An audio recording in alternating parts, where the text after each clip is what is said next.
Le 18-19, la capsule de l'espace. On termine avec vous, Julien Rullier, bonsoir. Bonsoir Blandine. Pour la capsule de l'espace, vous nous emmenez sur la Lune ce soir. Oui, alors on le connaît bien, notre satellite naturel. Il est observé et étudié depuis de très nombreuses années.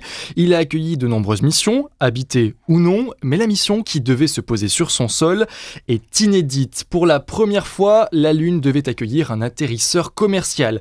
Il ne s'agit pas d'une mission d'une agence spatiale, mais bien d'une société privée japonaise, iSpace. Cette mission, elle a décollé il y a déjà quelques mois, Julien. Oui, c'était le 11 décembre 2022 et c'est le lanceur Falcon 9 de SpaceX qui l'a envoyé. Le trajet vers la Lune a duré plus de 4 mois. En quoi va consister cette mission japonaise alors, il faut savoir que Hakuto Air, l'atterrisseur, ne voyage pas seul. Il est accompagné de nombreux instruments dont certains conçus en partenariat avec le CNES, le Centre National d'Études Spatiales. Aux côtés de l'atterrisseur, il y a notamment un rover, une astromobile devrait-on dire, prénommé Rashid 1. Il est envoyé par l'agence spatiale émirati. Il a 3 principales missions.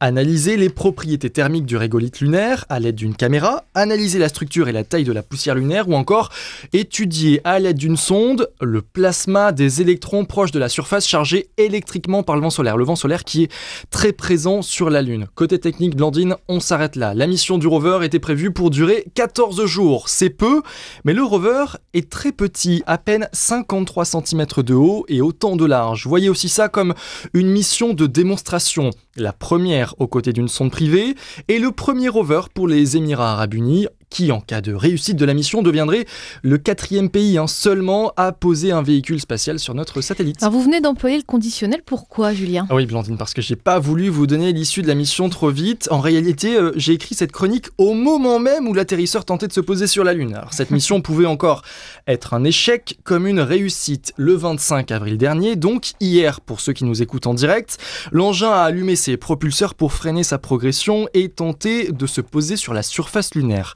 Dans la retransmission en direct de l'événement, j'ai ainsi pu suivre une animation de l'alunissage. Tout s'est très bien passé jusqu'au dernier moment. Environ 10 secondes avant l'heure à laquelle l'appareil devait toucher le sol, l'atterrisseur a simplement cessé d'émettre. Ça peut arriver, une perte de connexion, mais là, l'appareil ne donnera plus du tout signe de vie. Alors, est-ce qu'on sait s'il s'est écrasé ? Eh bien, c'est l'hypothèse la plus probable. En effet, quelques minutes plus tard, après la perte de communication avec l'atterrisseur privé, la sonde Lunar Reconnaissance Orbiter de la NASA a survolé la zone dans laquelle Hakuto Air était censé se poser. Et on semble distinguer sur les premières images un petit cratère, comme un point d'impact. Tout cela ne fait donc que renforcer l'idée d'un crash à l'atterrissage. Une enquête interne a été ouverte par la société iSpace et elle tire déjà ses premières conclusions.